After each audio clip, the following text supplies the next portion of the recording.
ঝালকাঠির রাজাপুর উপজেলার সাঙ্গুর গ্রামের কৃষক মশিউর রহমান নিজ উদ্যোগে ড্রাগন ফলের বাগানের সারের চাহিদা মেটাতে ২০২৫ সালের জানুয়ারিতে শুরু করেছিলেন ভার্মি কম্পোস্ট সার উৎপাদন। মাত্র ৩,০০০ টাকা বিনিয়োগে শুরু করা এই উদ্যোগে এখন তিনি প্রতি মাসে ১.৫ টনের বেশি জৈব সার উৎপাদন করছেন।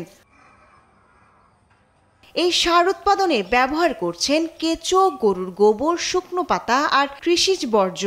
প্রস্তুত সার তিনি শুকনো ও বদ্ধ ঘরে সংরক্ষণ করেন। এছাড়া স্থানীয় কৃষকদেরও চাহিদা মতো সার সরবরাহ করছেন তিনি। ভার্মি কম্পোস্ট শুরু করছি ১ বছর হয়েছে। এখন এটা আমাকে কৃষি অফিস থেকে সবকিছুই সহযোগিতা করেছে। এখন যদি সরকার আমাকে সহযোগিতা করে তাহলে আমি এটা বাণিজ্যিকভাবে বড় আকারে করব। এই সার ব্যবহার করে এলাকার কৃষকরা পাচ্ছেন ভালো ফলন। অনেকেই এখন পুরোপুরি নির্ভর করছেন কেঁচো সারের উপর।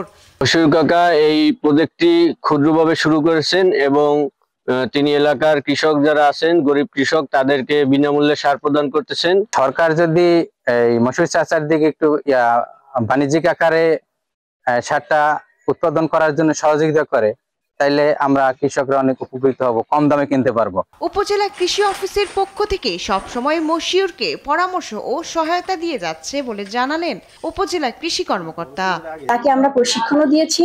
ইতিমধ্যে তিনি তার এই বাগানের এই ভার্মি কম্পোস্টের কার্যক্রমে সফলতার মুখ দেখছেন। রাসায়নিক সারের বিকল্প হিসেবে ভার্মি কম্পোস্ট সার হতে পারে টেকসই কৃষির এক কার্যকর সমাধান। শায়লা খান, নিউজ ডেস্ক, দেশ টিভি।